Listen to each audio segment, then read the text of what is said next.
విజయవాడ అనే పేరు వినగానే మనందరికీ గుర్తొచ్చేది దుర్గమాత. కృష్ణానది తీరాన వెలిసిన ఈ అమ్మవారు భక్తులందరి కోరికలను తీర్చే కొంగు బంగారంగా ప్రసిద్ధిగాంచారు. ఇంద్రకీలాద్రిపై కొలువుదీరి భక్తులను కాచే అమ్మవారి పుట్టినిల్లు ఓ పోలీస్ స్టేషన్ అంటే ఎవరైనా నమ్ముతారా? వినడానికి కాస్త విడ్డూరంగా ఉన్నా ఇదే నిజం. అసలు పోలీస్ స్టేషన్ అమ్మవారికి పుట్టినిల్లు ఎందుకయ్యింది? ఇంతకీ అది ఏ పోలీస్ స్టేషన్? వివరంగా ఈ వీడియోలో తెలుసుకుందాం. పురాణాల ప్రకారం 14-15వ శతాబ్దంలో కొండవీటి రెడ్డి రాజులు విజయవాడ పరిసర ప్రాంతాలని పరిపాలించేవారు. ఆ సమయంలో ప్రస్తుతం విజయవాడ ఉన్న స్థలంలో ఎలాంటి పట్టణం, గ్రామం ఉండేది కాదు. ఎక్కడ చూసినా చుట్టూ చెట్లు, దట్టమైన అడవులు ఉండేవట.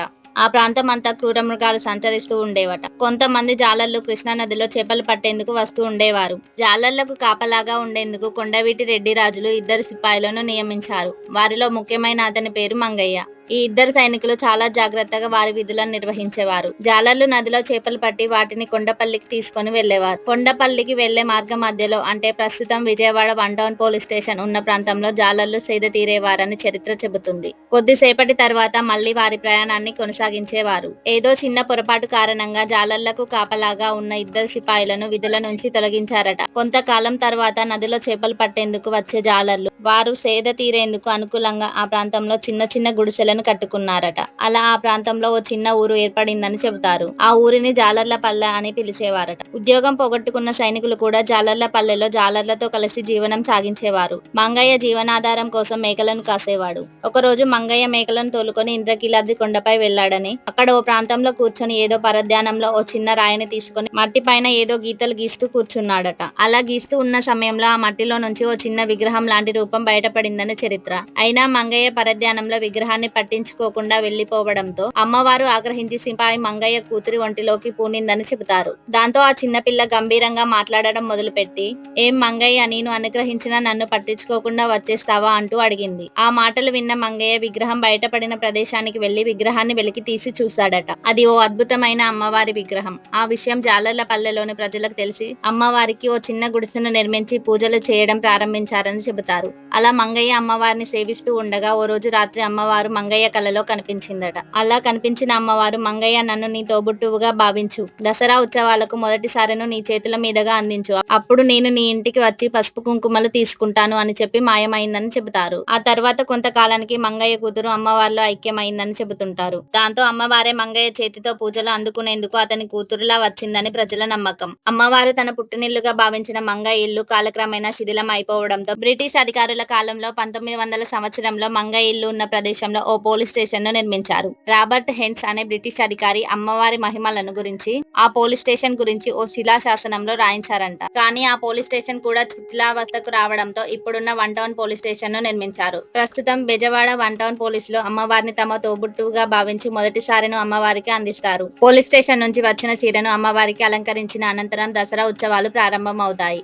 అలా బెజవాడ 1 టౌన్ పోలీస్ స్టేషన్ అమ్మవారికి పుట్టినిల్లుగా, అక్కడి పోలీసులకు అమ్మవారి తోబుట్టువులుగా మారారు. ఇప్పటికీ అదే సాంప్రదాయం కొనసాగుతూ వస్తుందని చెబుతుంటారు. కనకదుర్గమ్మకి విజయవాడ పుట్టినిల్లు. నమ్మిన వారికి ఆవిడ కొంగు బంగారంగా నిలబడేది. అక్కడ ఆవిడ చేసే మహిమలు అంతులేనివి. ఆ అమ్మ ప్రతిరోజు విజయవాడ నగర సంచారం చేస్తుంది. దానికి గుర్తుగా ఇప్పటికీ ఎందరో ఉపాసకులకి కొండ మీద రాత్రి నిద్రించే వాళ్ళలో కొందరు గజ్జల చప్పుడు వినబడుతుందని అక్కడ అందరూ చెప్పుకుంటారు. 1930 అప్పట్లో మన వాళ్ళు బ్రిటిష్ రాజులతో, బ్రిటిష్ అధికారులతో పనిచేస్తున్న రోజులవి. బ్రిటిష్ వాళ్ళు ఎప్పుడు మన జాతిని తక్కువ జాతిగా చూసేవారు. మనం అంటే చిన్న చూపు. ఇక మన దేవుళ్ళంటే చులకన. మన ఆచారాల్ని, మూఢనమ్మకాల్ని కొట్టిపడేసేవారు. హిందూ సంస్కృతిని గౌరవించేవారు కాదు. కనకదుర్గమ్మ వెలిసిన ప్రాంతం పోలీస్ స్టేషన్ లోనే అని చెప్పుకోవచ్చు. అక్కడే పనిచేస్తున్న మన వాళ్ళు బెజవాడ దుర్గమ్మ మహిమల గురించి చర్చించుకుంటున్న ఆ సమయంలో అందులో పనిచేస్తున్న ఒక బ్రిటిష్ ఎస్ఐ అమ్మవారి మహిమల గురించి మాట్లాడుకోవడం చూసి విని ఆ తల్లిని అవహేళన చేసి మాట్లాడుతాడు. తోటి అధికారులు ఎంత చెప్పినా వినకుండా అమ్మవారిని నోటికొచ్చిన మాటలన్నీ అంటూనే వచ్చాడు. విసుగెత్తిపోయిన తోటి అధికారులు, సార్, మీరు తప్పుగా మాట్లాడుతున్నారు, ఇకనైనా ఆపండి, అమ్మవారి కోపం వస్తే మీరు తట్టుకోలేరు అని ఎంత చెప్పినా కూడా ఆ బ్రిటిష్ అధికారి చెవిన పడలేదు. ఇంకా ఎక్కువగా నవ్వుతూ అమ్మవారిని అపహాసం చేస్తూ వచ్చాడు. అలా మాట్లాడాడో లేదో, అదే రోజు ఒక సంఘటన. ఆ బ్రిటిష్ అధికారి తన ఇంటికి వెళ్లి అక్కడ దృశ్యాలను చూడగానే అతని ఒళ్ళంతా చెమటలు పట్టేశాయి. అతని భార్య ఇంకా పిల్లలకి భయంకరమైన మసూచి వ్యాధి సోకింది. వారి ఒళ్ళంతా పెద్ద పెద్ద పొక్కులు ఏర్పడ్డాయి. వారిని చూసిన బ్రిటిష్ అధికారికి గుండెలు అదిరాయి. ఏం చేయాలో దిక్కుతోచని స్థితికి లోనయ్యాడు. పోరాడాడు. అప్పట్లో మసూచి ఎంత భయంకరమైన వ్యాధి అంటే వ్యాక్సిన్ రాకముందు ఆ వ్యాధి సోకిన ప్రతి 10 మందిలో 3 చనిపోయేవారు. అదృష్టవశాత్తు ఎవరైనా బ్రతికిన వారి ఒంటి మీద పెద్ద పెద్ద మచ్చలు అలాగే ఉండిపోయేవి. ఆ వ్యాధికి మందు ప్రపంచంలోనే ఎవ్వరూ కనుక్కోకముందే చైనాలో మన బోధిధర్మ ఎంతో మందిని ఆ మహమ్మారి నుండి ఆయుర్వేద వైద్యం ద్వారా కాపాడారు. అంతటి ఆ రాకాసి వ్యాధి ఆ తల్లి బిడ్డలకి సోకింది. దాంతో వెంటనే ఆ బ్రిటిషర్ కి అర్థమైంది తను చేసిన తప్పేంటోనని. తోటి అధికారులు ఎంత చెప్పినా వినకుండా ఈ దుస్థితి తెచ్చుకున్నానని బాధపడ్డాడు. ఆ బ్రిటిష్ అధికారి పరుగున ఇంద్రకీలాద్రికి చేరుకున్నాడు. అమ్మా, నీ గురించి తెలియక అనరాని మాటలు అన్నాను. నన్ను క్షమించమ్మా. నా బిడ్డల అభం శుభం తెలియని వాళ్ళని కాపాడు తల్లి. నేను చేసిన తప్పుకి ప్రాయశ్చిత్తంగా మీకు ఉత్సవం జరిపిస్తాను అని అమ్మవారిని వేడుకొని ఇక ఆమె పైనే భారం వేసి ఇంటికి చేరుకున్నాడు. ఆశ్చర్యం, ఇంటికి వెళ్ళగానే తన కళ్ళను తానే నమ్మలేకపోయాడు.